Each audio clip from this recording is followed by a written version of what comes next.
¿Están viendo lo que proyecto? Sí, doctor. Bueno.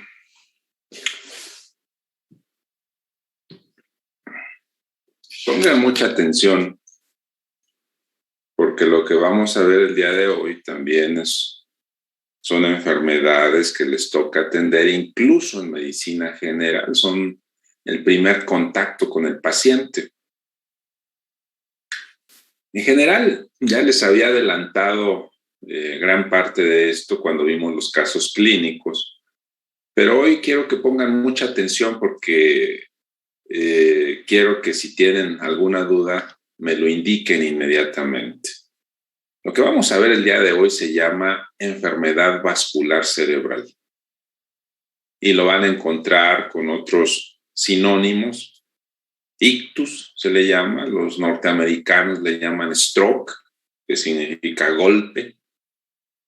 Se le conoce también como apoplejía, pero en general creo que la nomenclatura más adecuada es enfermedad vascular cerebral porque engloba prácticamente todas las patologías derivadas de esto.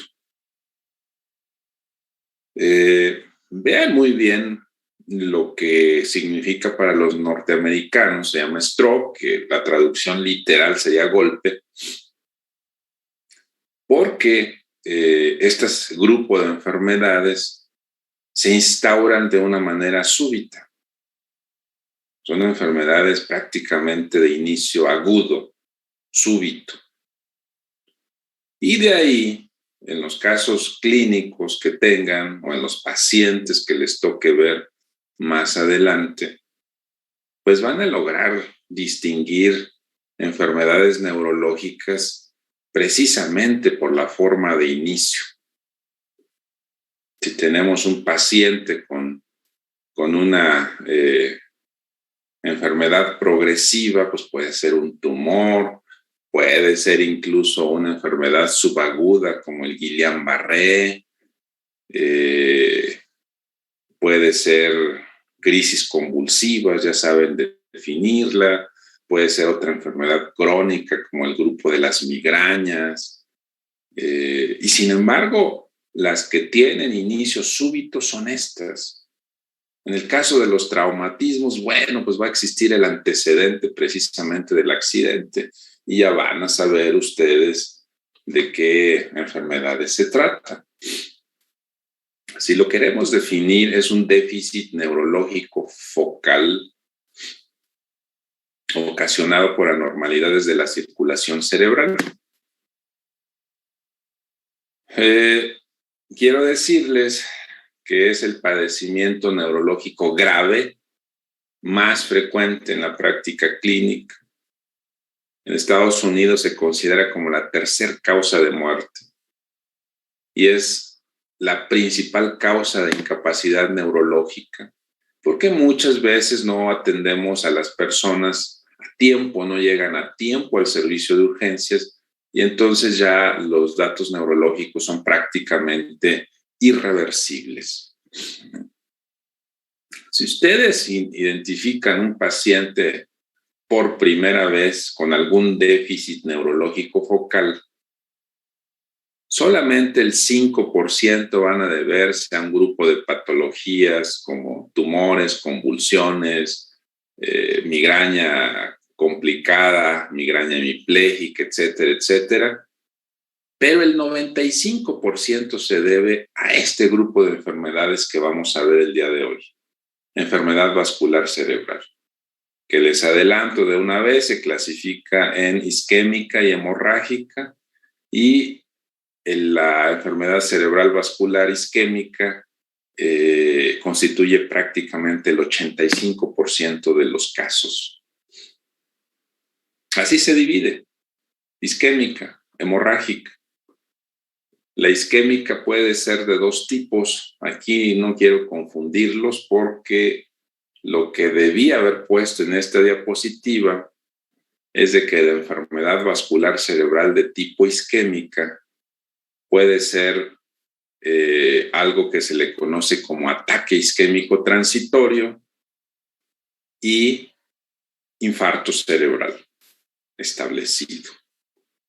Y la hemorrágica puede ser hemorragia intracerebral primaria y hemorragia subaracnoidea. Entonces, esas son las 4 enfermedades que vamos a revisar el día de hoy.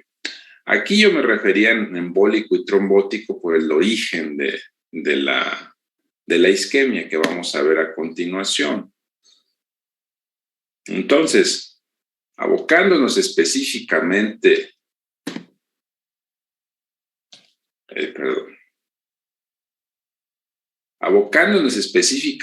al primer grupo de enfermedades, a la enfermedad vascular cerebral de tipo isquémica. Entonces, prácticamente cualquier oclusión de los vasos sanguíneos cerebrales que ya estudiamos, sea del sistema carotídeo o sea del sistema vértebro-basilar, va a ocasionar enfermedad. Quiero decirles que el flujo sanguíneo cerebral normal es de 45 a 65 mililitros por cada 100 gramos de tejido cerebral por minuto. Pero cuando hay isquemia cerebral es cuando hay menos de 20. Y cuando ya se da la muerte neuronal es cuando hay menos de 10. Vean ustedes, cerebro normal del lado izquierdo, forma cerebral en esta zona frontoparietal del lado izquierdo. Su forma característica de tipo triangular. Entonces, hace todavía algunos años, la enfermedad vascular cerebral de tipo isquémica, que es la que estamos viendo, se clasificaba en 4 grupos. Sin embargo, hoy por hoy, la clasificación reduce básicamente a lo que corresponde al ataque isquémico transitorio y al infarto establecido, infarto cerebral se le llama.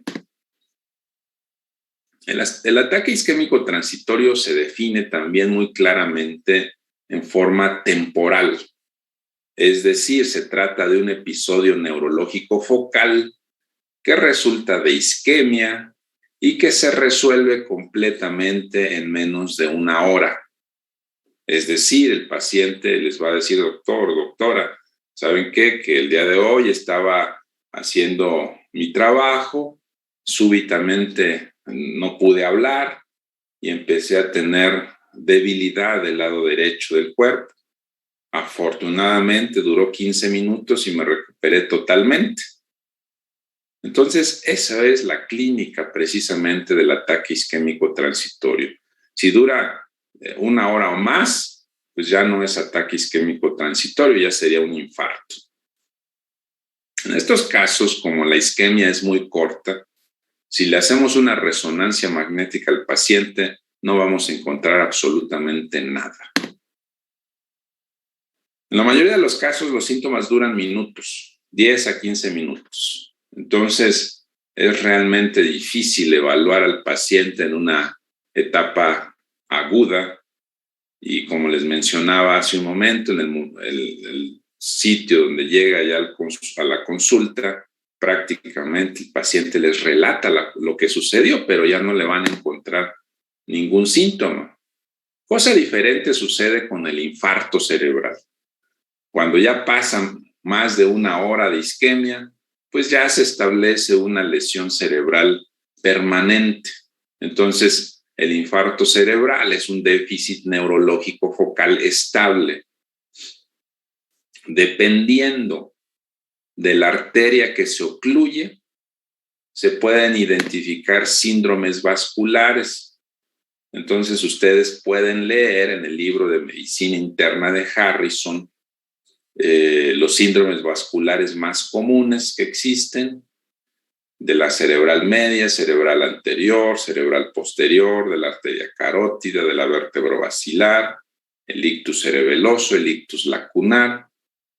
No es necesario que logren identificar exactamente la arteria afectada, pero sí me gustaría que se dieran cuenta cuando es una afección de la circulación anterior del sistema carotídeo, cuando es una afección de la circulación posterior y cuando es un infarto lacunar. Esta imagen ya la habíamos visto, es una imagen de un infarto ya establecido en el territorio de la arteria cerebral media del lado izquierdo.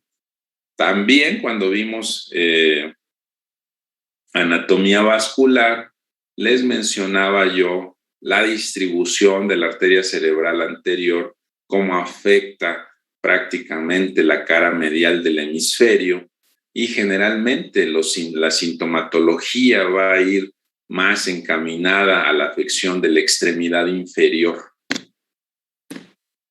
Este es un infarto en el territorio de la arteria cerebral posterior. Entonces, lo que va a afectar aquí es la vía visual predominantemente. Vean ustedes el infarto de forma triangular. Este es un infarto de la arteria basilar. Entonces, hay una afección prácticamente de mesencéfalo y puente. Ya se imaginarán entonces los síndromes alternos que se pueden presentar, los síndromes de tallo cerebral que ya revisaron en el parcial pasado. Y los infartos lacunares que en muchos de los casos resultan no tener sintomatología alguna, pero que en algunos, aunque sean pequeños, producen síntomas sumamente importantes, sobre todo cuando afectan las vías córtico-espinal. Cuando se trata, ya les mencionaba yo al inicio, que cuando se ocluye un vaso sanguíneo cerebral puede ser por dos tipos de orígenes. Número uno es cuando se forma un coágulo in situ, es decir, viene una afección de arteriosclerosis, se hace el lumen del vaso sanguíneo muy pequeño y ahí se forma en el sitio el coágulo y entonces se le llama EBC de origen trombótico. Este EBC de origen trombótico clínicamente se diferencia porque tiene una evolución gradual, es súbito pero un poquito más gradual que el embólico. Suele ocurrir durante el sueño, es decir, la persona ya despierta con alteración neurológica. Y se debe a esto. Vean ustedes, esta es la arteria normal y esta es una arteria ya con lumen reducido debido a la arteriosclerosis. Se lesiona la íntima vascular y aquí se forma el coágulo justo in situ. Por otro lado, el perfil clínico del origen embólico es un inicio súbito, generalmente durante la actividad física. Y recordar que el corazón es la fuente principal de émbolos. Entonces, el corazón, si tiene alguna arritmia, forma un coágulo, un émbolo, y este asciende a través de la arteria carótida o vértebro-basilar y se va a ir a atorar unos vasos sanguíneos más pequeños y entonces es donde se hace la oclusión y el infarto posterior. En el caso de los infartos lacunares, puede presentar hemiparesia motora pura o alteración hemisensorial pura, dependiendo de las vías que afecte. Generalmente, esta enfermedad se relaciona con hipertensión arterial. Y aunque todavía no llegamos a la hemorragia, de una vez les quiero adelantar el perfil clínico del EBC hemorrágico. Generalmente hay una alteración cortical o subcortical y en este caso sí hay disminución también rápida del nivel de conciencia, del nivel del estado de alerta, porque hay hipertensión intracraneal. Si hay una hemorragia, hay un volumen ahí que no debería de estar a nivel cerebral. Incluso en casos graves pueden presentar el reflejo de Cushing.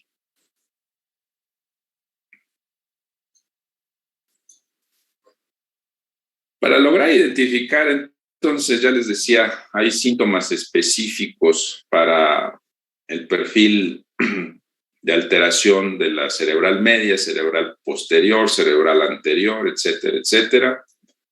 Sin embargo, si ustedes logran identificar al paciente con una afección de la circulación anterior, pues ya es un avance sumamente importante. Generalmente estos se caracterizan por hemiparesia, por afasia, por apraxia, por estado confusional y muchas de las veces convulsiones. Cosa diferente sucede cuando hay afección de la circulación posterior, porque los síntomas que van a dar son predominantemente cerebelosos y de nervios craneales bajos. Diplopia, disartria, disfagia, mareos, vértigo son los datos clínicos principales cuando se afecta la circulación posterior. Aquí en este caso les muestro una resonancia donde hay un infarto en el territorio de la basilar a nivel del puente. Los métodos diagnósticos se debe hacer inmediatamente o lo más pronto posible una tomografía simple de cráneo.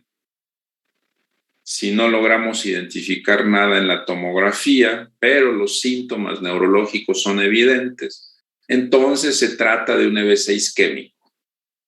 Y si queremos identificar lo más pronto posible el origen y la localización del EBC isquémico, entonces podemos hacer una resonancia magnética.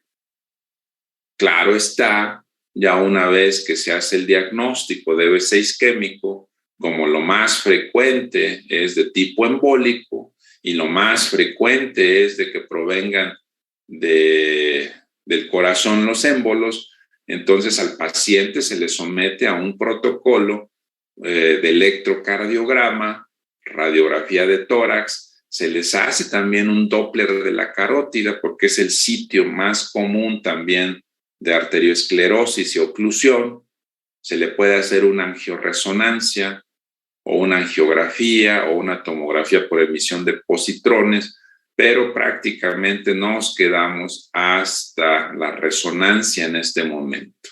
Así en ese orden. Primero tomografía, después resonancia, después todo el protocolo. Les quiero decir que la tomografía se debe hacer lo más pronto posible. Si contaran con la resonancia, bueno, pues la resonancia, pero la tomografía es primero. La tomografía es primero porque, como les comentaba, cuando vimos los casos clínicos, lo más importante es diferenciar si es una hemorragia o si es una isquemia. La clínica se parece mucho y el tratamiento es totalmente diferente. Entonces, primero una tomografía, en primer lugar, porque casi todos los hospitales cuentan ya con tomógrafo. En segundo lugar, porque la tomografía se realiza con suma rapidez, más o menos dura un par de minutos en hacerse la tomografía. Y eso es lo primero que se debe hacer. Desafortunadamente, en el caso de los EBC isquémicos, la tomografía resulta normal del 8 al 69% de los casos en las primeras 24 horas. Pero puede detectar síndrome de la arteria hiperdensa, atenuación focal, efecto de masa, reforzamiento giral. Pero recuerden, este dato es muy importante.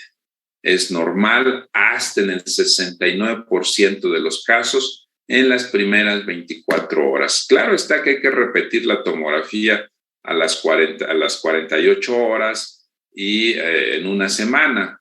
Ya a las 48 horas la mayoría de los infartos ya se nota en la tomografía y prácticamente la totalidad en la primera semana ya se puede apreciar. La resonancia, por cierto, los detecta inmediatamente, ¿eh? Entonces, si tuvieran la oportunidad de hacer una resonancia, pues ahí ya se detecta en forma inmediata. Pero lo primordial es hacer una tomografía. Repito, llega un paciente con un déficit neurológico súbito, con la clínica de un EBC isquémico, o EBC, vamos a dejarlo ahí, le hacen ustedes una tomografía, la tomografía resulta con una zona hiperdensa, pues es una hemorragia, la tomografía resulta normal, entonces, aunque resulta normal, es un EBC isquémico. Si quisieran, si el paciente ya está estable, ya le pusieron tratamiento y quisieran ustedes llegar hasta el fondo del asunto en ese mismo instante, le hacen una resonancia. Pero si la tomografía sale normal, lo clasifican como un EBC isquémico.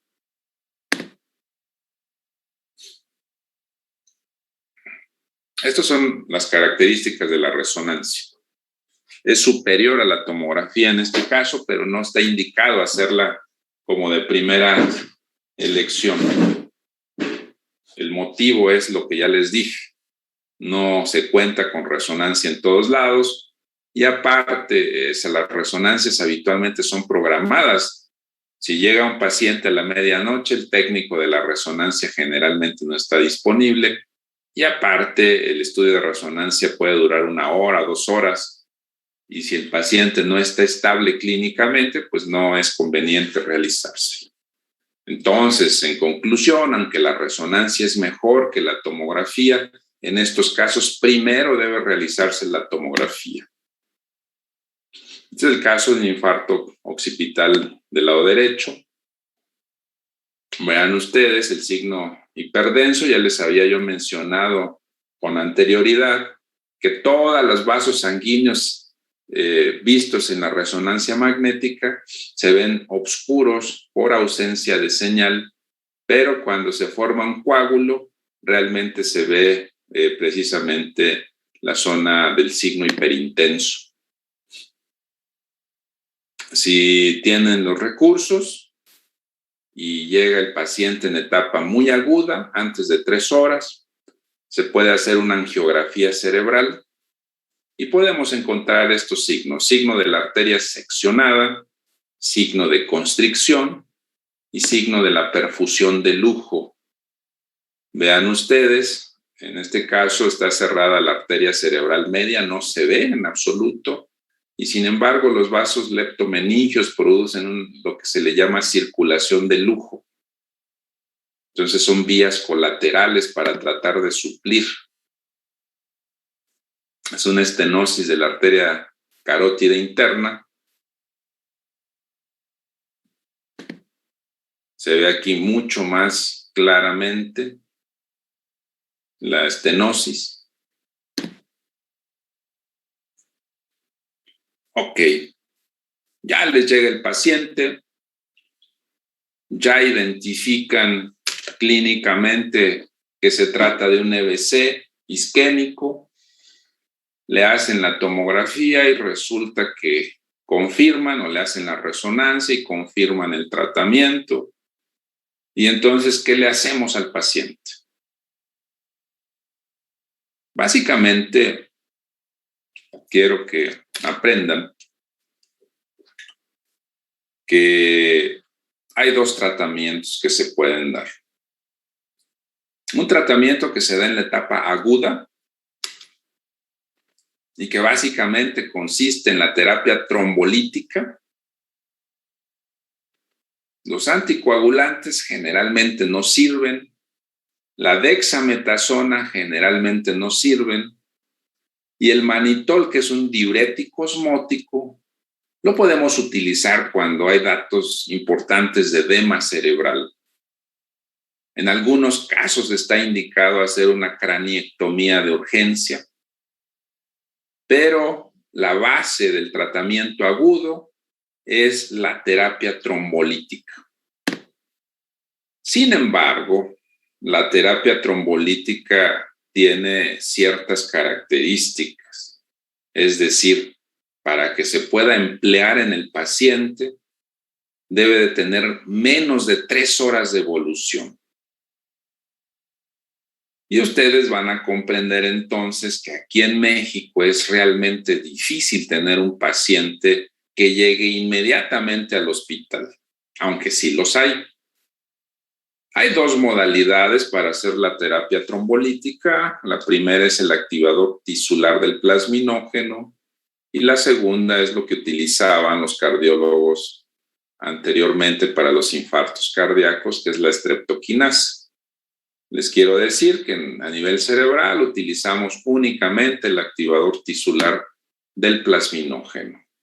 Entonces, los criterios básicos para poder administrar este activador tisular son diagnóstico de EBC isquémico que causa un déficit neurológico considerable, sintomatología que tenga menos de 3 horas de inicio y que el paciente sea mayor de 18 años. Esos son los 3 criterios básicos para admitir a un paciente a terapia trombolítica. Y sin embargo, no es tan sencilla la situación porque existen criterios que se llaman de exclusión. Entonces, cuando hay antecedente de trauma de cráneo o EBC previo en los últimos 3 meses, el paciente se excluye, no se le puede administrar esta terapia. Si hay síntomas sugerentes en tomografía de hemorragia subaracnoidea, tampoco se le puede administrar este tratamiento.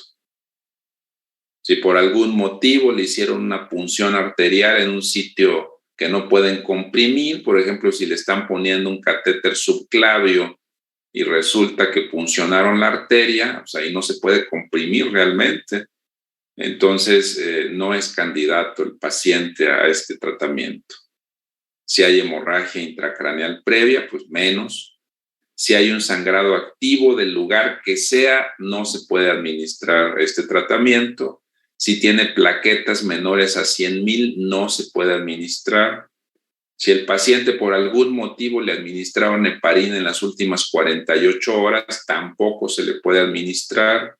Si el paciente está recibiendo anticoagulantes orales de tipo warfarina y tiene un INR mayor de 1.7, un TP mayor de 15, tampoco se puede utilizar este tratamiento. Si el paciente tiene una hipoglucemia menor de 50, tampoco se puede usar. El motivo primordial de esta última contraindicación es de que la hipoglucemia le puede ocasionar síntomas neurológicos y lo podemos estar confundiendo con un cuadro de EBC. Si el infarto es multilobular, tampoco es indicativo de aplicar este tratamiento. Hay algunos pacientes que se benefician de aplicarles terapia trombolítica intraarterial. Lo que vimos previamente es para terapia trombolítica endovenosa. Entonces, hay algunos pacientes que se puede extender su periodo de aplicación hasta 4.5 horas, pero también tiene criterios de exclusión. Si es mayor de 80 años, no se aplica. La NIS es una escala especial. Si tiene más de 25 puntos, no se aplica. Si toman anticoagulantes orales, si tienen historia de diabetes o EBC previo, además de los criterios ya descritos previamente. Si el paciente no tiene ninguna de estas condiciones, llegó antes de 3 horas y es mayor de 18 años, entonces se administra el activador tisular del plasminógeno endovenoso. El nombre comercial es Actilice, así lo van a encontrar en la farmacia. La forma de administrarlo es muy sencilla. Se administra a dosis de 0.9 miligramos por kilogramo de peso. El 10% de la dosis inicial se pone directamente intravenoso en 1 minuto y el 90% se pone en infusión en el resto de los 60 minutos. Si el paciente pesa 120 kilos, pues la dosis sería más de 90 miligramos y ahí ya no está indicado hacer eso, sino la dosis máxima es de 90 miligramos. El Actilice que se vende comercialmente, por cierto, viene ya de 50 miligramos, entonces generalmente se utilizan dos frascos de medicamento para la mayoría de los pacientes adultos. ¿Hasta aquí todo entendido?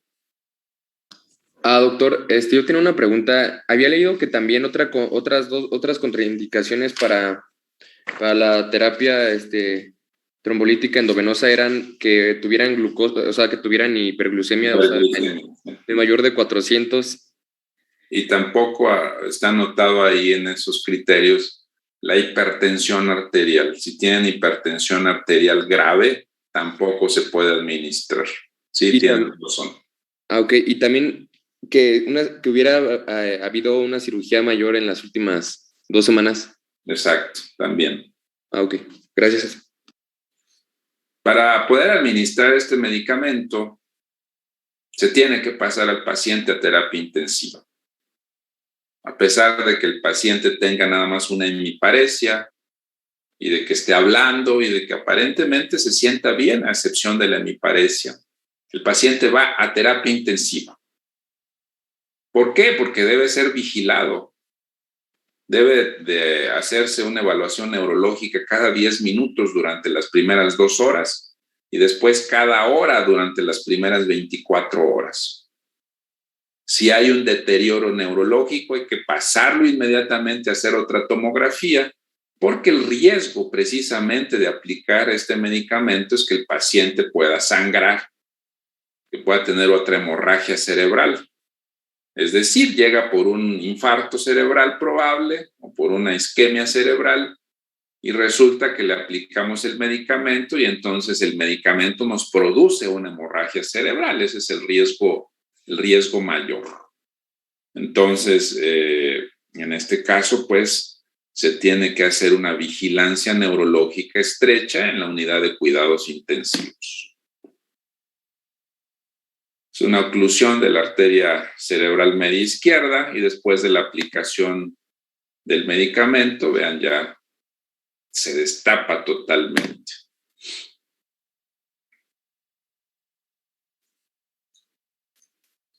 Eso es lo que comentaba su compañero. Glucosa mayor de 400 está también contraindicado.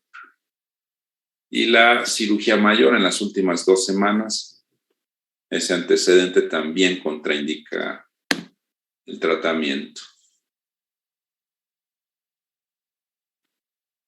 ¿Alguna duda hasta aquí? No. Doctor.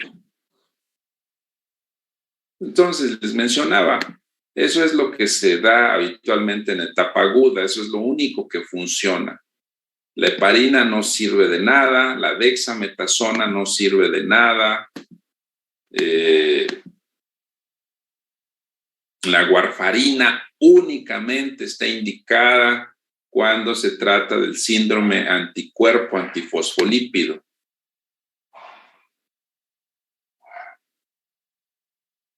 En ocasiones podemos utilizar bypass.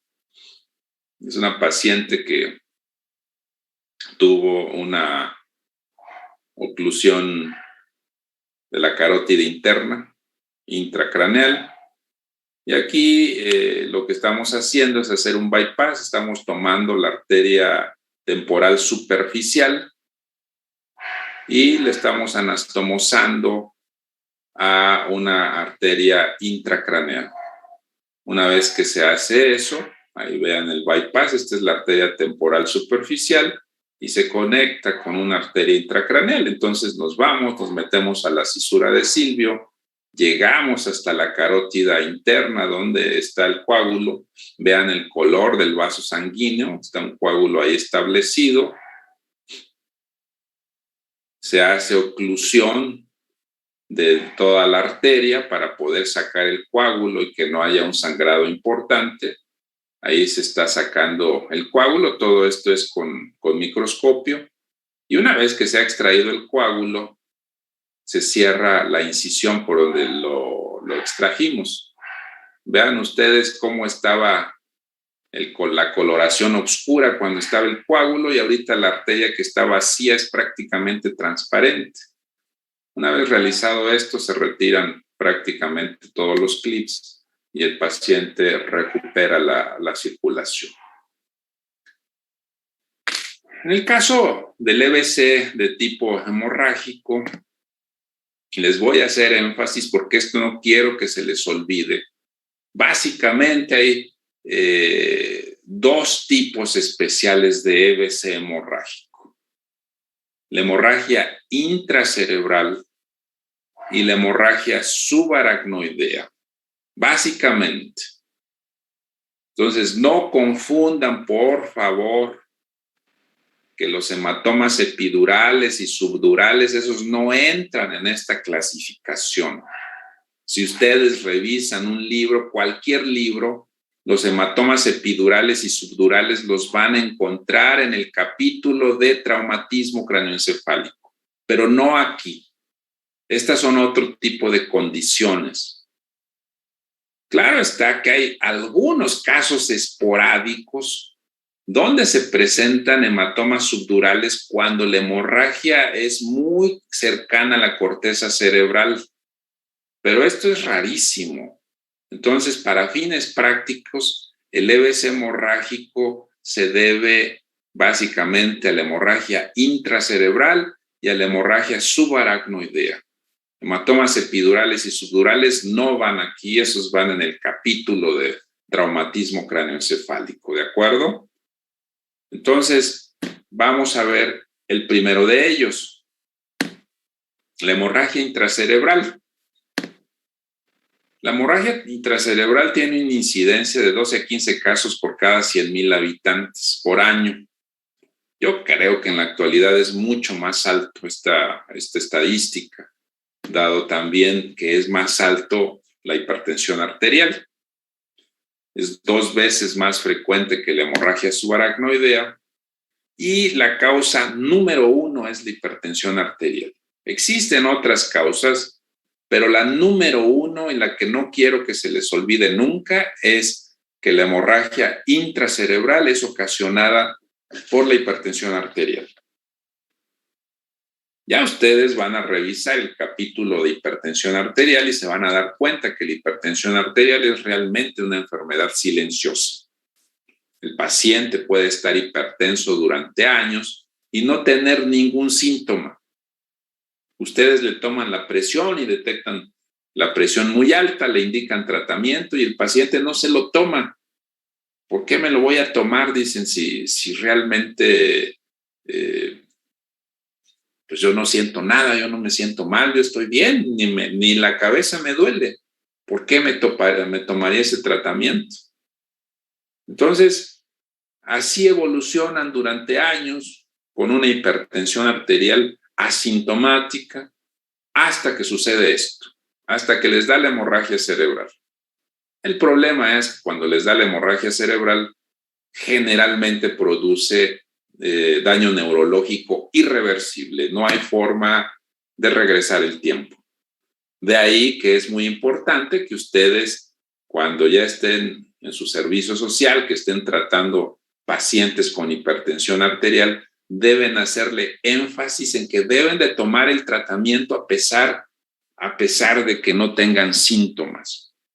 Existen otros factores de riesgo también para presentar esta hemorragia intracerebral, y es la edad, la cual después de los 55 años es más frecuente la enfermedad, es más común en los hombres. Si hay el antecedente de un EBC previo, también incrementa el riesgo.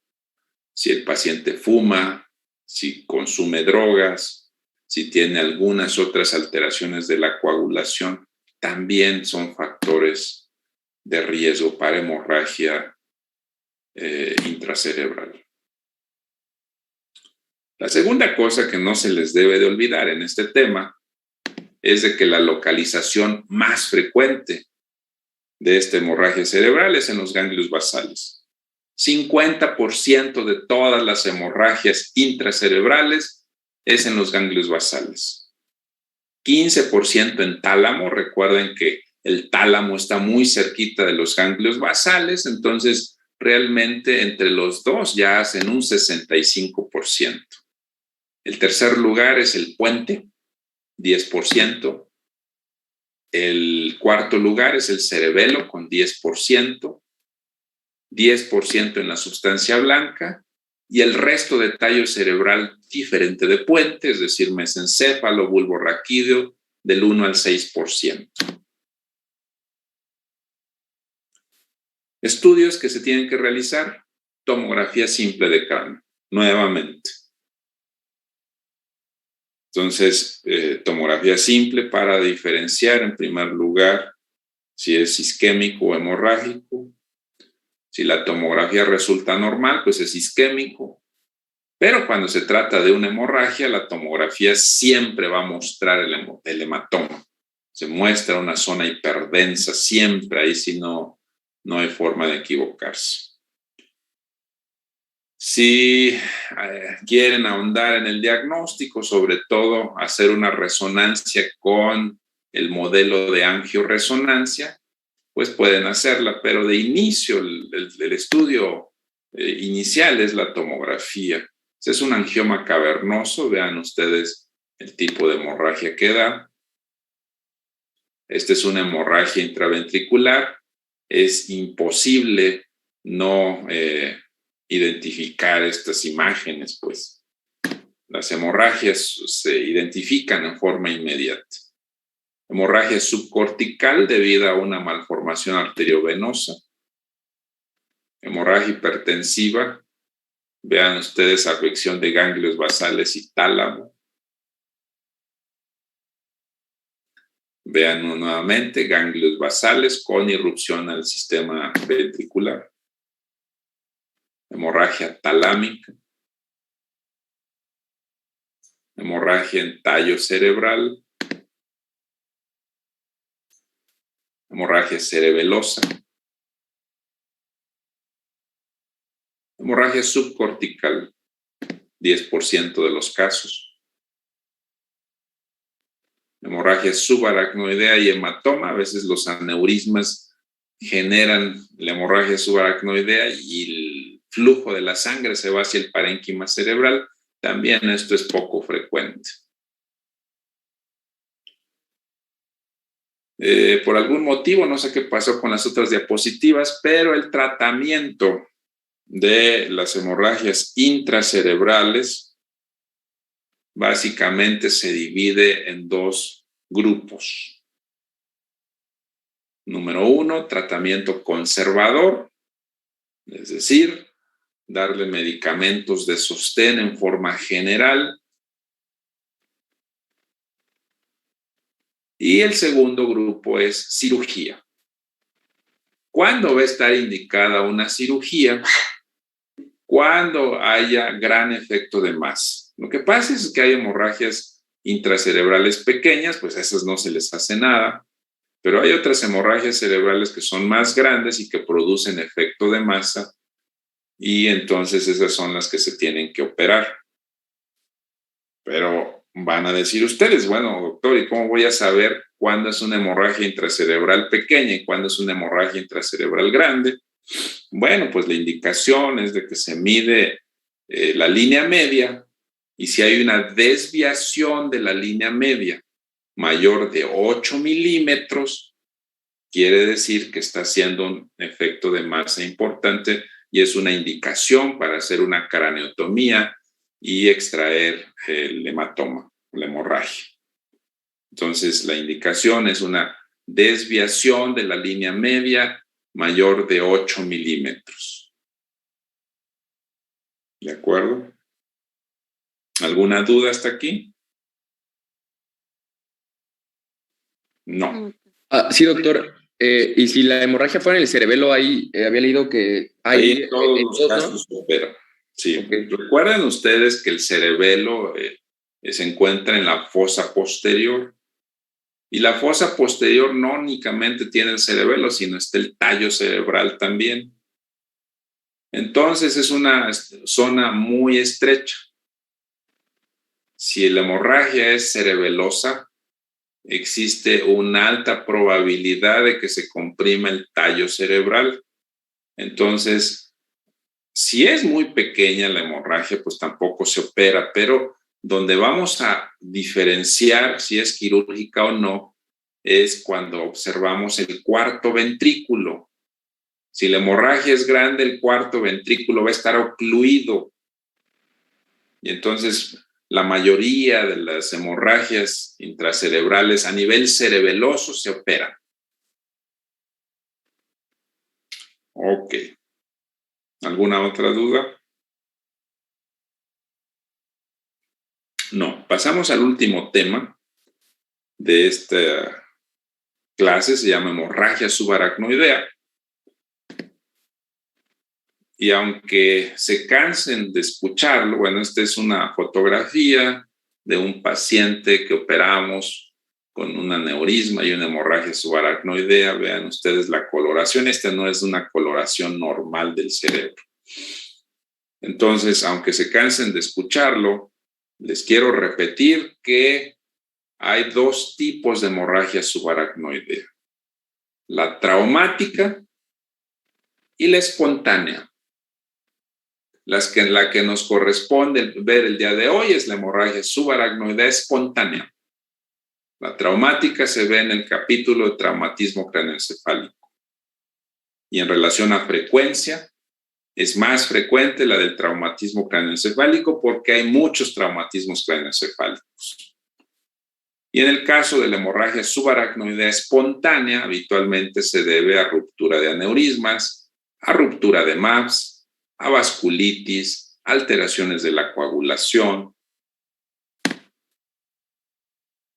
Entonces, puede deberse también a trombosis del seno dural, a malformaciones arteriovenosas espinales, abuso de cocaína, apoplejía hipofisiaria, hemorragia subaracnoidea. Hay un grupo especial que le llaman de etiología desconocida o de origen oscuro, donde se identifica la hemorragia subaracnoidea por clínica y por tomografía, y sin embargo, a pesar de todos los estudios que se le hagan al paciente, no se logra identificar la causa.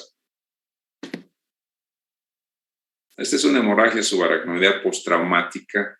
Generalmente se aprecia hacia la convexidad. Este es por abuso de drogas, generalmente es multifocal. Este es por una trombosis del seno longitudinal superior. Vean ustedes. En algunos casos, los tumores hipofisiarios crecen tanto que se infartan y luego les genera hemorragia. Y a esto se le llama apoplejía hipofisiaria. Apoplejía hipofisiaria. Es una malformación arteriovenosa cerebelosa. Vean ustedes la ausencia de señal en la resonancia. Vean ustedes el nido vascular en la angiografía y vean ustedes la hemorragia subaracnoidea en la tomografía. Aquí está un aneurisma trombosado, arteria comunicante anterior. Le hacemos una angiografía y se aprecia el aneurisma. La mayor parte de las hemorragias subaracnoideas ocasionadas por ruptura de aneurisma se ve la hemorragia en las cisternas basales. Es el sitio más frecuente. Esta es ya una vista microscópica del mismo caso que les acabo de enseñar. Este es el aneurisma.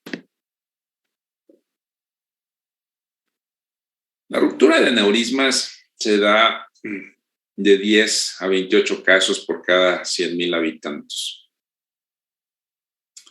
Pero quiero decirles que cuando un paciente tiene un aneurisma cerebral, pues es prácticamente una catástrofe. Porque frecuentemente se da que son jóvenes, que se van al gimnasio, están realizando pesas y súbitamente se mueren.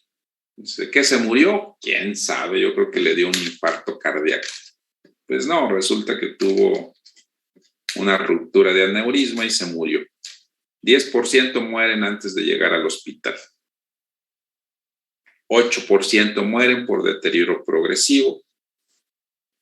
7% mueren por una complicación de estas hemorragias, que es el vasoespasmo. 7% con alteraciones funcionales graves. Debido a toda la morbilidad que origina esta enfermedad, el 50% mueren a pesar de cualquier tratamiento durante el primer mes. Y del 30% restante que tienen, entre comillas, buenos resultados, vamos a decir lo que de cada 10 pacientes que tienen una hemorragia subaracnoidea, 3 tienen, vamos a decirlo, buenos resultados, pues solamente quizás 1 de cada 10 puede volver a realizar sus actividades igual que antes de que se le rompa el aneurisma. Para que vean ustedes lo catastrófico que es. El pico de edad, 55 a 60 años. El 30% curan durante el sueño. 50% tienen síntomas centinelas. Si ustedes recuerdan un caso clínico que les puse, hay un dolor de cabeza moderado, generalmente 1 semana o 2 semanas antes, y eso se le llama hemorragia centinela. Y hay una mayor incidencia en primavera y otoño. Factores de riesgo: hipertensión, utilización de anticonceptivos orales, abuso de drogas, alteraciones diurnas de la presión arterial, embarazo y parto también por el esfuerzo que se realiza, edad avanzada. No está marcado aquí realmente el que sea un factor de riesgo levantar pesas, pero hay una incidencia un poquitito más elevada en los deportistas de halterofilia. De hecho, si ustedes recuerdan, hubo una mexicana que ganó medalla de oro, Soraya Jiménez. Ella fue operada por una ruptura de aneurismas y posteriormente murió por ruptura de otro aneurisma. Tenía aneurismas múltiples. Y sin embargo no está marcado estadísticamente todavía como un factor de riesgo, pero se da frecuentemente. Cuando da la hemorragia subaracnoidea, se presentan síntomas muy clásicos. Básicamente el dolor de cabeza, que el paciente lo refiere como el dolor más intenso que ha sufrido en toda su vida, rigidez de cuello y datos de irritación meningia. Entonces, esos son los 2 síntomas principales que se dan en la hemorragia subaracnoidea. En ciertas ocasiones produce hipertensión, déficit neurológico focal, parálisis del oculomotor, más frecuente cuando hay un aneurisma de la arteria comunicante posterior, y casos severos pueden llegar con alteraciones neurológicas más graves, incluso el coma. Pero una hemorragia subaracnoidea, los datos clínicos característicos son los 2 primeros. ¿Qué es lo que se hace? Primero, una tomografía simple. Si la tomografía no se aprecia la hemorragia subaracnoidea porque es muy pequeña o porque ya pasaron algunos días, entonces se indica una punción lumbar. Se saca líquido cefalorraquídeo, se centrifuga y el laboratorio va a encontrar eritrocitos viejos, se le llaman crenocitos. En estos casos se indica una angiografía por sustracción digital. Y aquí mencionarles que en la etapa aguda la resonancia magnética no es muy útil. Habíamos hablado la vez anterior de la escala de Fisher. La escala de Fisher es una escala puramente tomográfica. Aquí no interviene ningún síntoma clínico. Es simple y sencillamente de lo que se aprecia en una tomografía de cráneo.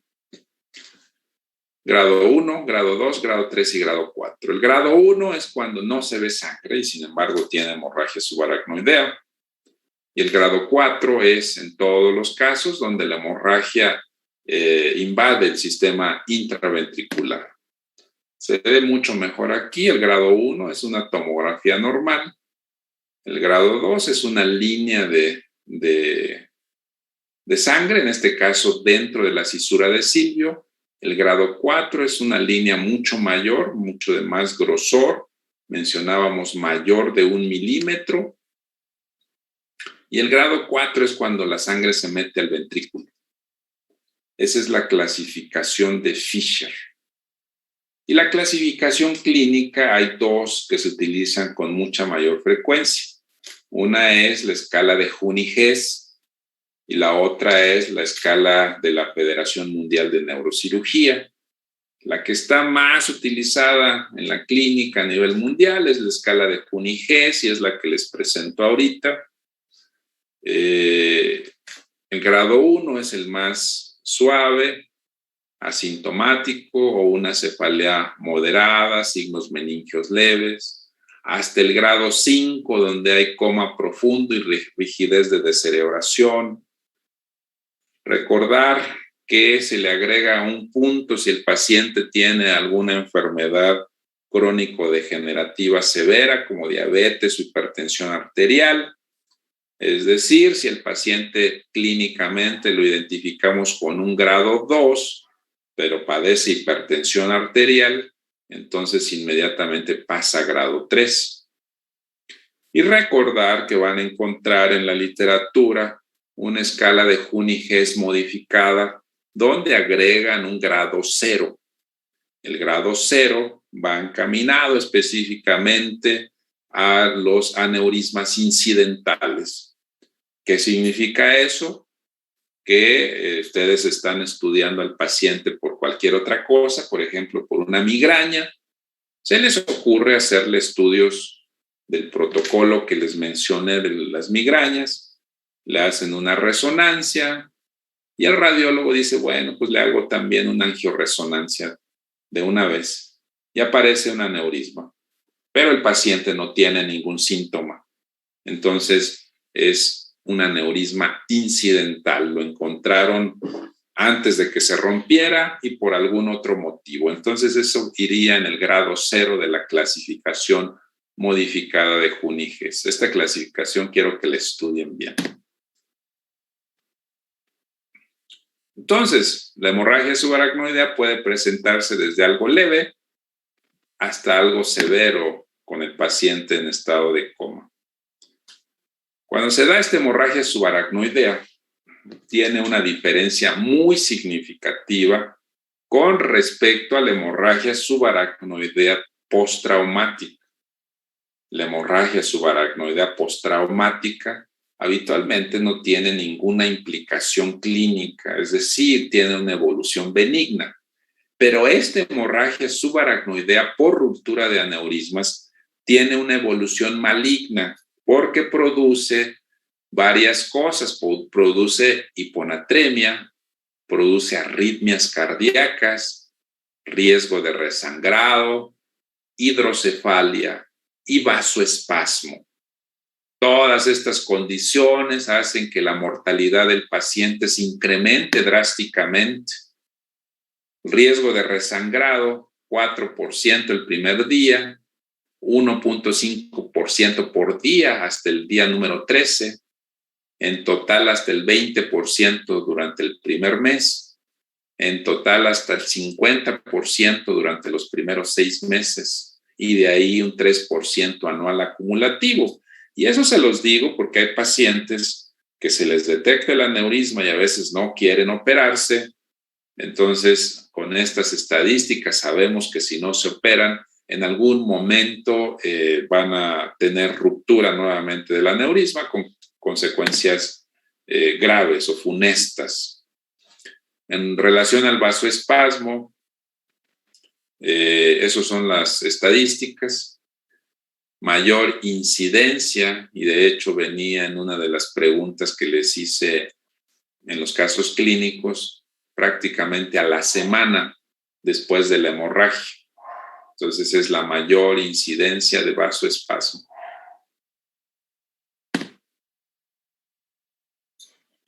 El tratamiento del vasoespasmo, que de hecho es una de las complicaciones más graves y frecuentes de la hemorragia subaracnoidea espontánea, es administrarle un medicamento que se llama nimodipino, que es un vasodilatador cerebral.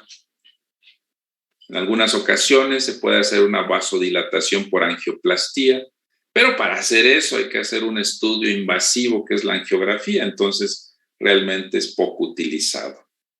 Hay que pasar al paciente a terapia intensiva y utilizar la terapia hiperdinámica que les había mencionado la vez anterior de la triple H: hipertensión, hipervolemia y hemodilución.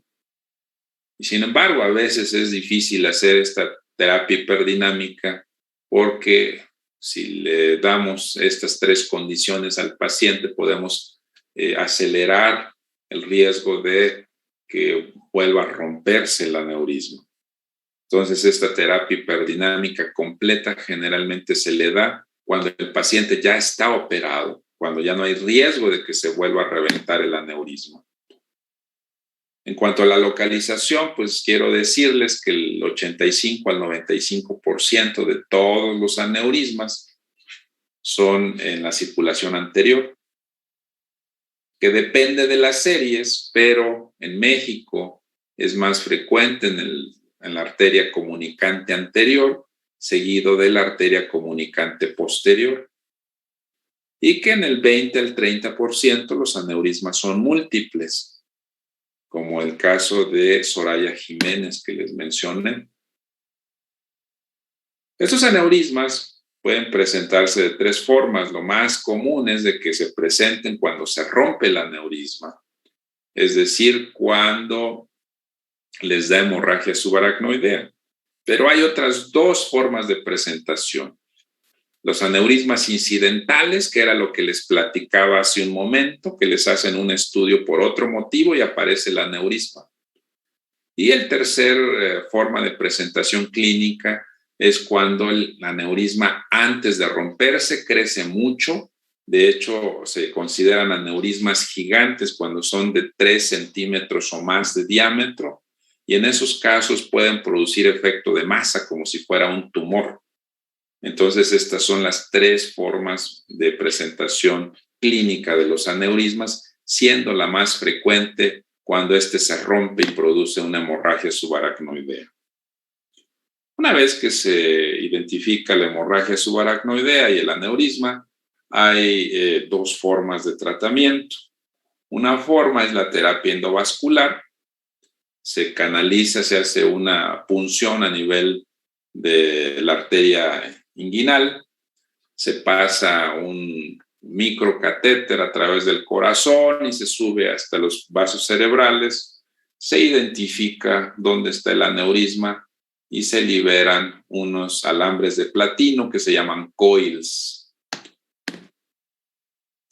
Así se trombosa el aneurisma. Desafortunadamente, esto tiene ventajas y desventajas. La ventaja principal es de que no se le abre el cráneo al paciente. La desventaja es de que si el cuello del aneurisma es muy grande, muchas de las ocasiones estos coils no alcanzan a cerrar el flujo de sangre y entonces de cualquier forma vamos a tener que entrar con cirugía a cliparlo, pero ya cliparlo con esos alambres ahí, con esos coils, es un poquito más complicado. Entonces, son ventajas y desventajas.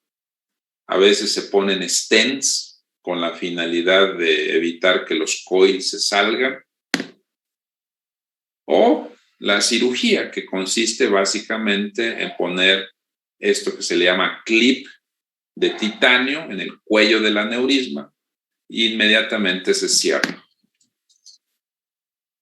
Este es un paciente precisamente con un aneurisma en la cerebral media.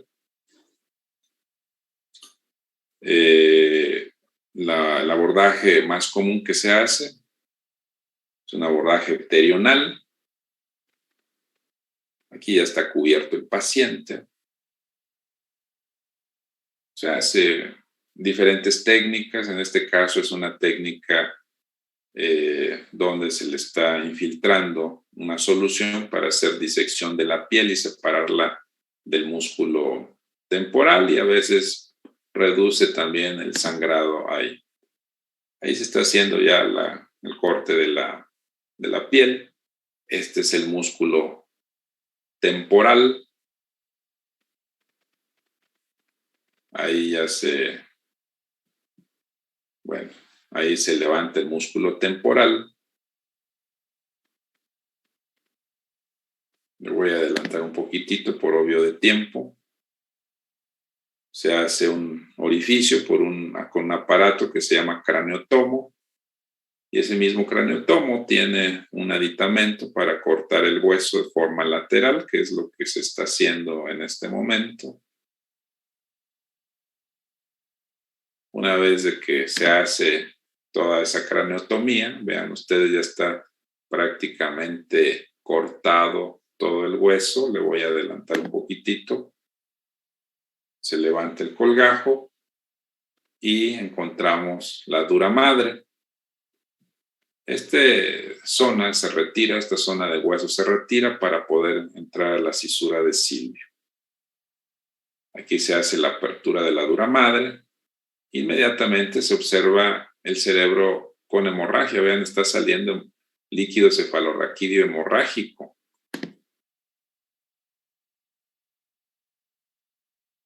Aquí se está retrayendo la dura madre, y lo que vamos a hacer es abrir la cisura de Silvio. Este es el lóbulo frontal, este es el lóbulo temporal. Todo esto que se va a ver a continuación es ya con microscopio. Ahí se empieza a abrir la aracnoides de la cisura de Silvio. Ahí vamos a encontrar la vena silviana, que debemos de tener mucho cuidado de no lastimarla. Y todo eso que sale ahí al fondo, pues es patológico, es líquido cefalorraquídeo con sangre. Esa es la clásica hemorragia subaracnoidea. Esto que están viendo ahí es una microtijera. Están viendo los instrumentos grandes, pero son realmente microscópicos. La vista que estamos teniendo es del microscopio quirúrgico. Ahí se está abriendo la cisura de Silvio. Le voy a adelantar un poquitito. Ahí ya está el acercamiento. Vean ustedes el tamaño del aneurisma. Y le voy a adelantar hasta donde se diseca el aneurisma y se coloca el clip. Vean ustedes, este es un aneurisma sumamente grande. Hay que tener mucho cuidado, porque si se vuelve a romper en el momento en que estemos trabajando, pues se hace una hemorragia ahí grande que no nos permite ver absolutamente nada. Entonces, el manejo es muy, muy cuidadoso. Vean ustedes, se está moviendo y acomodando el microscopio y se ven unos movimientos gigantes. Voy a adelantarle un poquito más. Ahí se está poniendo el clip de titanio. Vean ustedes.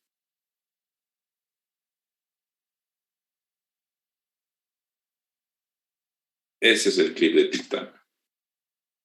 Ok. ¿Alguna duda que tengan? Yo sí, en el EB6 químico. Sí. Leí que había una clasificación de aspects donde, bueno, mediante tomografía se evaluaba la arteria cerebral media, y decía que si este daba menor de 7, pues en el puntaje, era que la arteria cerebral media tenía más de 1/3 de afección, y ahí ya no se podía dar el activador tisular del plasminógeno, pero no entiendo el por qué. ¿Es por el daño que podríamos generar? No. De hecho, las guías de práctica, ¿dónde lo leíste? En la guía de práctica clínica. Las guías de práctica clínica son muy claras. Entonces, realmente no existe una clasificación tomográfica que nos vaya a indicar cuándo dar y cuándo no dar el activador tisular. en la mayor parte de las veces es clínico y son los criterios de inclusión y los criterios de exclusión que les puse. Entonces, la mayor parte son clínicos. Y hay una clasificación que es la clasificación de la NIS, y ese es también una clasificación clínica, pero realmente no nos basamos en el estudio tomográfico. A menos que se trate de un proceso hemorrágico, pues ahí sí estaría contraindicado, pero de ninguna otra forma la oclusión de la arteria cerebral media desde el punto de vista tomográfico. En primer lugar, porque muchas de las veces ni siquiera la tomografía nos puede mostrar la oclusión de la cerebral media, a menos que se haga una angiotomografía, y aún así sería complicado que en todos los casos pudiésemos identificar una oclusión. Entonces, no nos basamos primordialmente en eso, sino en las etapas clínicas y en diferenciar que no se trate de un proceso hemorrágico. Gracias. ¿Alguna duda más? Sí, doctor. Entonces, el espontáneo que es sinónimo del que es maligno, ¿no? Que es el de por ruptura de aneurisma. Sí, la hemorragia subaracnoidea espontánea tiene una evolución maligna, con todo lo que ya les mencioné: vasoespasmo, hiponatremia, arritmias cardíacas, etc. Ok, doctor, gracias. Y eso no sucede en la postraumática. La postraumática tiene una evolución benigna. Pero no es el tema de hoy la postraumática, pero sí quiero decírselos para que logren diferenciarla. ¿Alguna duda más?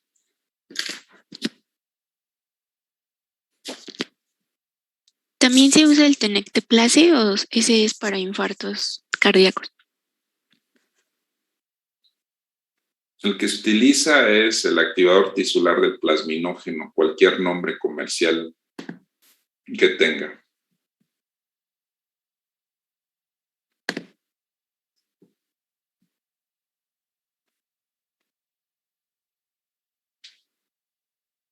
¿Alguna duda más? ¿Siguen viendo lo que proyecto o ya no lo ven? No, que déjame.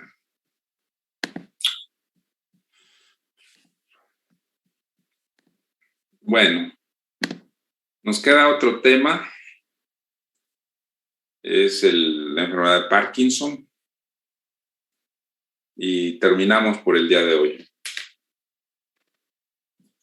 La enfermedad de Parkinson también es algo que les va... Ahora sí ven, ¿verdad?, lo que estoy proyectando. La enfermedad de Parkinson es otra de las enfermedades también que les va a tocar tratar. Es muy sencillo realmente tratar la enfermedad de Parkinson. En etapas iniciales deben hacerlo. La preocupación de los pacientes, no sé qué información tengan, pero muchos pacientes dicen: ¿verdad que no tengo enfermedad de Parkinson, doctor? ¿Verdad que no? Como queriéndose negar. Y cuando clínicamente así parezca, ustedes le deben decir: sí, sí la tiene. A veces no es fácil hacer el diagnóstico, a veces se necesita referir a un especialista, pero en la mayoría de los casos ustedes pueden hacer el diagnóstico y pueden iniciar el tratamiento. La enfermedad de Parkinson, entonces, es una enfermedad degenerativa. Es decir, se va a presentar, quieranlo o no. Entonces, siendo una enfermedad degenerativa, pues esta va a generar una pérdida de neuronas, pero específicamente las neuronas que producen la dopamina. Y esas neuronas que producen la dopamina se encuentran en una parte del mesencéfalo que se llama substancia nigra o substancia negra. Ya lo hemos platicado en muchas ocasiones. Cuando revisaron ustedes los ganglios basales, que por cierto creo que no les tocó conmigo, les tocó con el doctor Gallegos, se dieron cuenta de que los ganglios basales juegan un rol importante en el control de movimientos, de los movimientos finos. Y cuando los ganglios basales fallan por algún motivo, empezamos con el temblor. Bueno, pues entonces esto no está ajeno precisamente a los ganglios basales, porque la sustancia negra o sustancia negra tiene conexiones con los ganglios basales, entonces envía dopamina a los ganglios basales para que estos tengan control de movimiento. Cuando se degeneran estas neuronas y dejan de producir la cantidad de dopamina suficiente, entonces los ganglios basales empiezan a fallar y se empiezan a generar los síntomas clásicos motores de la enfermedad de Parkinson. Esa es una resonancia magnética, un corte que pasa por el mesencéfalo. Vean ustedes, este es el mesencéfalo. Aquí identificamos la fosa interpeduncular. Aquí donde está el cursor identificamos el acueducto de Silvio. Y aquí les marqué de color rojo en un lado nada más, pero también debería marcarse del otro lado la localización de la sustancia negra. Entonces existe una vía neuronal llamada vía nigroestriada que precisamente comunica el mesencéfalo con el cuerpo estriado y a través de ella se envía las cantidades necesarias de dopaminas. Es una enfermedad degenerativa, una de las más comunes, únicamente la supera la enfermedad de Alzheimer en frecuencia, incidencia mayor después de los 60 años y una prevalencia estimada del 0.3 al 2% en personas mayores de 60 años, aunque vemos a veces pacientes que empiezan jóvenes y esos son los peores casos. Cuando un paciente empieza la enfermedad a los 30 o 40 años son los peores casos porque van a llegar a una etapa prácticamente de deterioro neurológico importante a una edad temprana. Mayor prevalencia en hombres que en mujeres, quizás por la neuroprotección que generan los estrógenos. Edad media de inicio, 55 años. Y se ha calculado que la duración media de la enfermedad es de 10 a 13 años porque finalmente produce deterioro y muerte, siendo pues una enfermedad degenerativa. Entonces, la fisiopatología es la que ya les había comentado, se degeneran, se pierden neuronas de la sustancia negra, de la pars compacta, se deja de producir dopamina, no llega la dopamina al putamen y al caudado, y entonces se producen los síntomas motores. Si se logra realizar un estudio, una biopsia, pues vamos a encontrar degeneración y formación de cuerpos de Lewy, pero esto no se hace de forma rutinaria. Cuando baja la cantidad de dopamina disponible en los ganglios basales, se producen síntomas motores. El más clásico de todos es el temblor en reposo, el temblor en cuentamonedas que se le llama. Es un temblor grueso, rigidez, bradicinesia o lentitud de movimientos y también se produce inestabilidad postural. Esos son los síntomas motores. Esta es la postura clásica de un paciente con enfermedad de Parkinson. Cuando inician los síntomas de enfermedad de Parkinson, se ha perdido cerca del 60% de las neuronas y se ha perdido cerca del 80% la disponibilidad de dopamina. Entonces, realmente se necesita un gran daño para que se presenten los síntomas clínicos. No obstante, los pacientes con enfermedad de Parkinson tienen un síntoma que se presenta con mucha anterioridad a los síntomas motores. y es la disminución del olfato, la hiposmia. Entonces es un síntoma prematuro. La etiología no es clara. Lo que sí se sabe es que el 90% proviene esporádicamente, ¿no? Es decir, no hay herencia genética. Y sin embargo, en un pequeño porcentaje se han identificado algunos genes que se presentan comúnmente en estos pacientes, por lo que se les ha dado la posibilidad de que sea un trastorno genético en algunos casos nada más. Factores de riesgo, ya mencionábamos. Si el fumar en la mayoría de los casos produce muchas enfermedades, aquí un factor de riesgo es no ser fumador. Pero esto se me hace una tontería, es decir, yo no les voy a decir a ustedes ni a recomendar a ningún paciente que fumen, simple y sencillamente para protegerse de que no les vaya a dar enfermedad de Parkinson. Realmente hay muchos más problemas generados por el tabaco que los beneficios, ¿no? Exposición a tóxicos, intoxicación por monóxido de carbono, intoxicación por insecticidas, cuando se utilizan en forma crónica antipsicóticos, antiepilépticos, pudiesen generar un factor de riesgo en los pacientes con traumatismo craneoencefálico, en los pacientes con neuroinfecciones, en los que padecen hidrocefalia, en los que tuvieron un EBC previo. Todos estos son factores de riesgo para desarrollar enfermedad de Parkinson. Diagnóstico en la mayoría de los casos es clínico.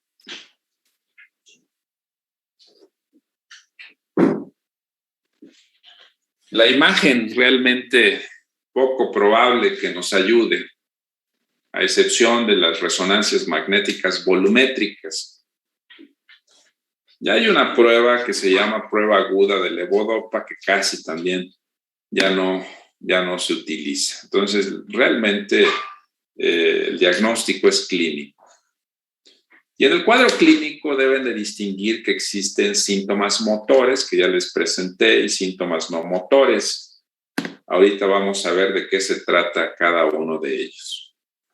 La tomografía no sirve en estos casos, no se ve absolutamente nada. La resonancia magnética, pues también es ineficiente, excepción de lo que les mencionaba hace un momentito, la resonancia magnética volumétrica.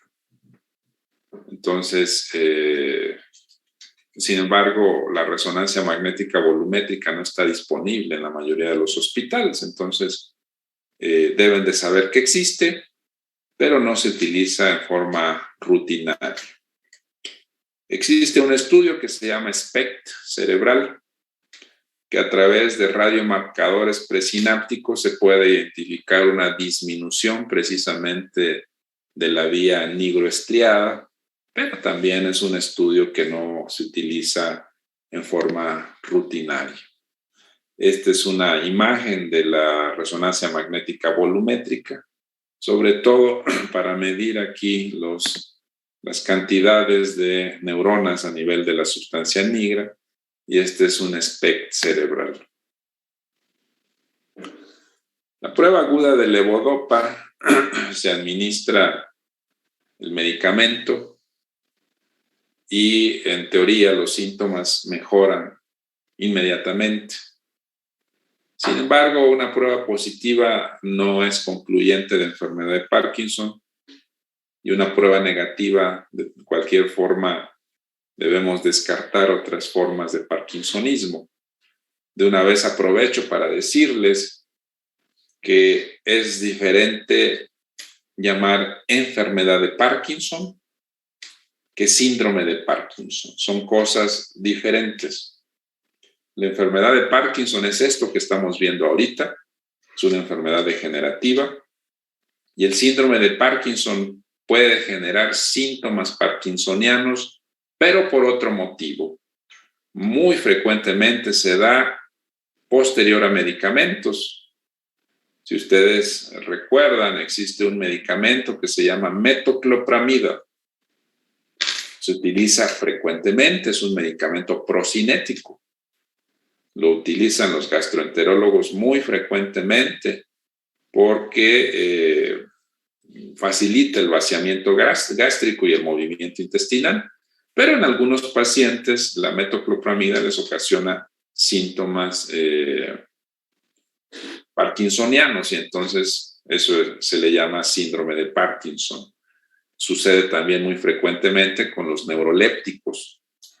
Entonces, es muy diferente enfermedad de Parkinson que síndrome de Parkinson. Estos son los síntomas motores. Temblor en reposo.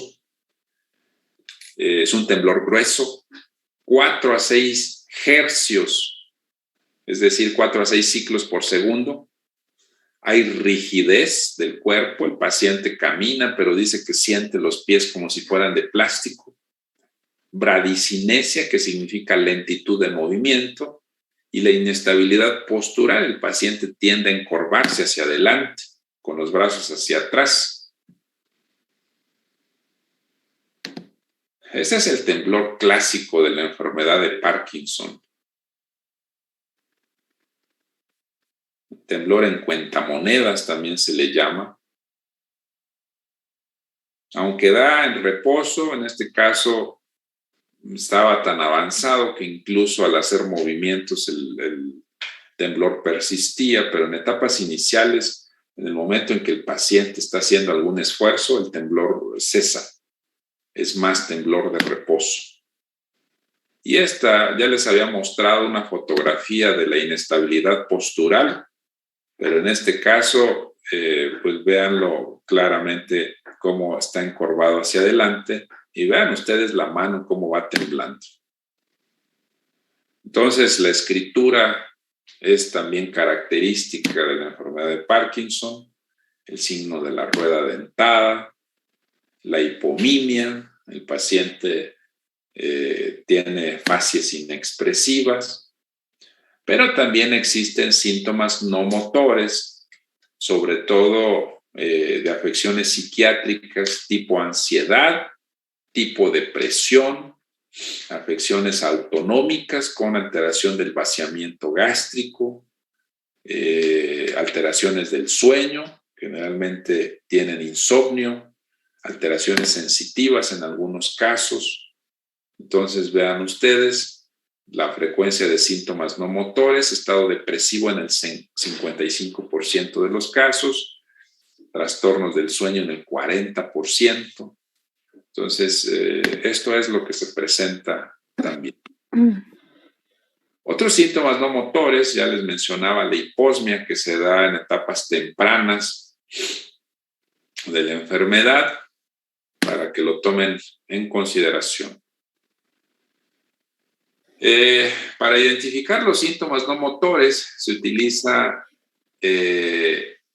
la NMS Quest. Entonces, les mencionaba, cuando el paciente no tiene síntomas muy claros, sí hay que enviarlo con un especialista para hacer el diagnóstico, pero en la mayoría de los casos ustedes van a poder hacer el diagnóstico porque ya es una enfermedad de Parkinson avanzada. Los criterios diagnósticos se basan en el Banco de Cerebro de Reino Unido y esos criterios diagnósticos determinan primero la presencia de un síndrome parkinsónico mediante bradicinesia y alguno de los otros de los síntomas. Aunque el temblor es el síntoma cardinal que más se identifica, pues la bradicinesia es lo que se presenta con mucha mayor frecuencia. El paso número 2 de estos criterios diagnósticos involucra la exclusión de otras causas de parkinsonismo y el paso número 3 debe de tener al menos 3 de los siguientes. Es decir, la mayor parte de las ocasiones es de inicio unilateral, la mayor parte de las ocasiones el temblor es cuando el paciente está en reposo, generalmente los síntomas progresan, hay asimetría, afecta más a un lado habitualmente y responden favorablemente cuando se administra la levodopa. En ocasiones se produce corea severa inducida por levodopa. Buena respuesta a la levodopa por 5 años. De aquí que lo que les decía a ustedes es que cuando el paciente empieza tempranamente, pues este periodo de gracia de 5 años se acaba muy rápidamente. Imagínense que empiece a los 40 años, pues a los 45 ya el tratamiento va a ser insuficiente. Y estos son los estadios de la enfermedad en cuanto a gravedad, se llaman estadios de Hoehn-Yahr, y entonces esto básicamente mide ya la enfermedad en cuanto a la gravedad. El tratamiento que se les da básicamente es tratamiento farmacológico, tratamiento no farmacológico y el tratamiento de los síntomas no motores, específicamente el estado de depresión y los trastornos del sueño. El tratamiento farmacológico se utilizan varios medicamentos. El primero de ellos, el más eficiente de todos, es la levodopa, que generalmente viene combinado con otra sustancia química que se le llama carbidopa. Entonces, comercialmente lo van a encontrar ustedes como levodopa carbidopa. El nombre comercial, uno de ellos es el cloisone, el otro de ellos, Sinemet. Pero en todos los casos contiene levodopa carbidopa, 25 miligramos de uno y 250 miligramos de otro. Y esa levodopa carbidopa es una sola presentación, vienen tabletas. Y se inicia con una dosis pequeña porque en algunos pacientes les produce náusea importante. Entonces se inicia con media tableta 2 veces al día y se va incrementando de acuerdo a la respuesta del paciente. Entonces, en la mayoría de los casos con este tratamiento con levodopa carbidopa, los síntomas ceden casi en forma inmediata cuando se inicia el tratamiento. Otros medicamentos que se utilizan es la amantadina. La amantadina, recuerdan ustedes que inicialmente fue utilizado como antiviral, pero hoy por hoy funciona también para el tratamiento de los síntomas motores de la enfermedad de Parkinson. Existen otros medicamentos llamados agonistas dopaminérgicos, dentro de los que encontramos la bromocriptina, la cabergolina, el pramipexol, ropirinol y la rigotina. Inhibidores de la MAO como la selegilina y rasagilina y anticolinérgicos como el biperideno. Entonces, estos son todo el armamento farmacológico que se utiliza en la enfermedad de Parkinson. Repito, el más efectivo de todos es la levodopa carbidopa y sin embargo, las guías recomiendan utilizar primeramente los otros medicamentos, sobre todo cuando el paciente es joven. ¿Por qué motivo? Por lo que ya mencionamos previamente. La levodopa carbidopa empieza a fallar cuando se administra por tiempo prolongado. Llegan 5 años aproximadamente en promedio y empieza a fallar la levodopa carbidopa. Y si esto falla, después entonces, ¿qué se puede hacer? Cuando el paciente ya tiene edad mayor de 60 años, pues habitualmente se inicia inmediatamente con la levodopa carbidopa. Estas son las guías de práctica clínica. Nos dice que los pacientes jóvenes en etapa 1 y 2 se les da monoterapia con agonistas dopaminérgicos y con amantadina o con amantadina. Y en pacientes mayores de 65 años se les da la levodopa carbidopa de forma inicial.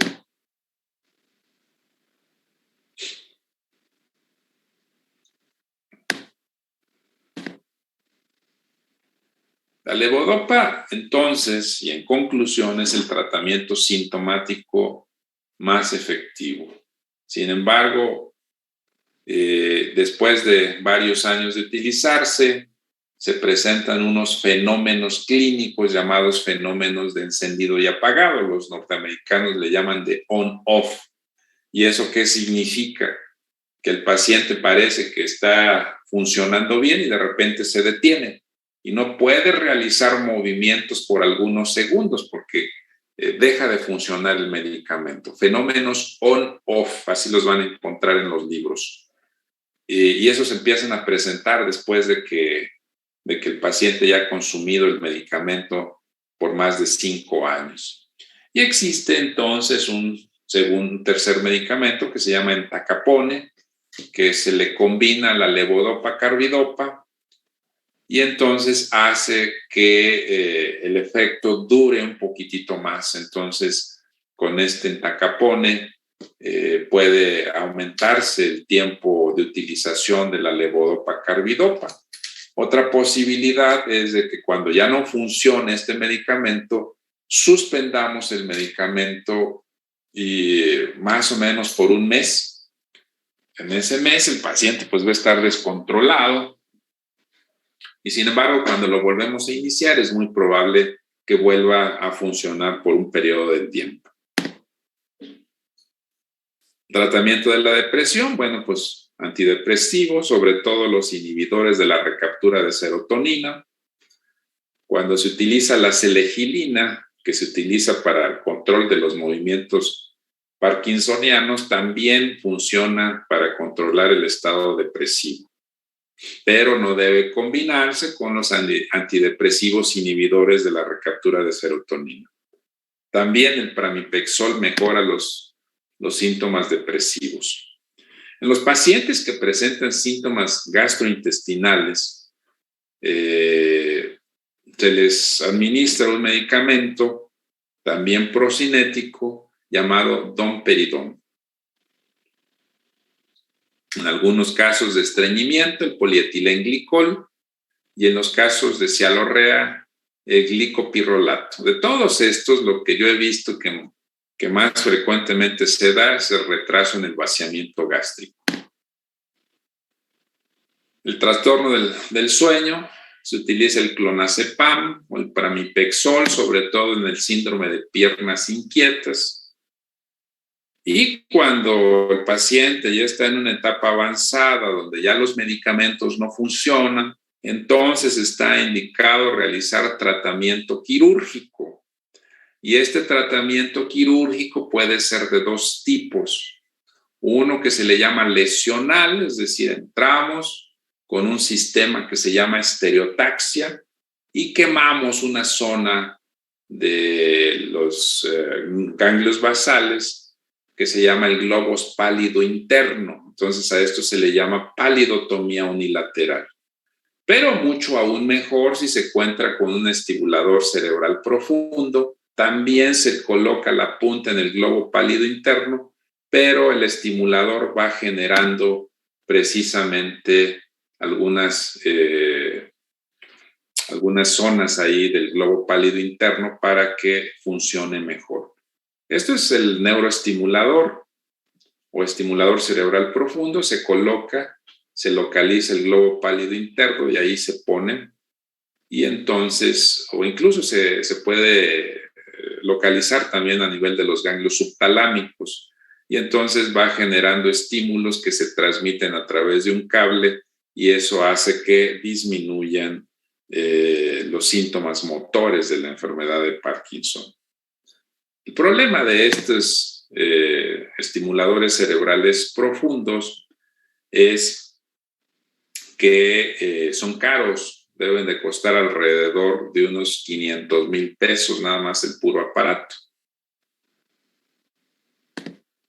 Entonces, ¿qué es lo que se hace en estos casos? Hay un sistema que se llama estereotaxia, se pone un marco, ya les había platicado yo en algún tiempo, que va fijo hacia el cráneo. Se hace una incisión pequeñita, se hace un orificio que se llama trépano en el cráneo, con el paciente despierto, se calcula, hay unas tabletas especiales que se montan en este arco y que a través de tomografía o resonancia magnética nos calcula un programa, un software de computadora, el punto donde queremos llegar. Entonces tenemos coordenadas. Y entonces lo que sucede es de que una vez de que el paciente está ya en quirófano, se le pone anestesia local, está despierto, se ponen las coordenadas en el sistema de estereotaxia y se introduce en este caso el estimulador cerebral profundo, el cual se fija ahí al cráneo y se conecta y se hace una prueba con un aparato externo. Vean ustedes el temblor. Y en el momento en que se enciende ese aparato externo, deja de temblar o el temblor se hace muy reducido. En ese momento sabemos que está bien colocado el estimulador y entonces se conecta ya al generador activa. Y en ese momento, bueno, pues realmente los temblores disminuyen drásticamente. El problema de los estimuladores cerebrales profundos es de que en algunos pacientes pueden producir que se incremente el estado de depresión, que presenten apatía o impulsividad y a veces empeoramiento de la fluidez verbal, sobre todo cuando se ponen estimuladores cerebrales profundos en forma bilateral. Otro tipo de tratamiento es terapia física, terapia del lenguaje o terapia ocupacional, pero vuelvo a repetir lo que les dije cuando vimos el tema de demencia. Todo esto ya una vez que empieza la enfermedad realmente es poco eficiente. Todo esto debe de empezar mucho antes, desde la juventud, desde que ustedes están en esta edad, deben hacer actividad física, deben seguir leyendo mucho, deben seguir realizando actividades sociales, conviviendo con los amigos. Eso, el hecho de que estén estudiando medicina no implica que deben estar aislados. Deben seguir conviviendo, deben seguir haciendo actividades sociales. Entonces, todo esto funciona muy bien antes de que les dé la enfermedad. Ya cuando está la enfermedad realmente es poco eficiente. ¿Alguna duda?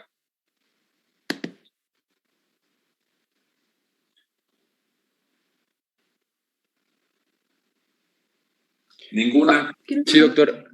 Sí. Entonces, después de que ya se diagnostica la enfermedad del Parkinson, dura digamos que la esperanza de vida es de 13 años. En promedio. Okay. Recuerda que hay varios tipos de mentiras. Las mentiras negras, las mentiras rojas y las mentiras estadísticas. Entonces, estadísticamente nos dicen que una gran cantidad de pacientes pues fallecen en ese periodo de tiempo. Pero yo en la práctica clínica, sobre todo con la enfermedad de Parkinson, he visto que esto es sumamente variable. Pero sí, eso es lo que dicen los libros, pues. Entonces se complican, tienen alteraciones importantes de la funcionalidad y esto a su vez los hace que se postren en cama y una vez postrados en cama tienen complicaciones como neumonías, escaras, infecciones y todo eso los lleva a la muerte finalmente. No la enfermedad en sí, sino los trastornos concomitantes que origina. Pero sí es cierto eso. ¿Alguna duda más? En el parkinsonismo inducido por fármacos, si se deja de administrar el fármaco, ¿se quitan los síntomas entonces? Sí, se quitan los síntomas. Ahí esa es justo la diferencia con la enfermedad de Parkinson. La enfermedad de Parkinson es progresiva, es degenerativa y no hay forma prácticamente de detenerla. Los tratamientos que damos son realmente sintomáticos. Así es, Giselle. Gracias. ¿Alguna duda más?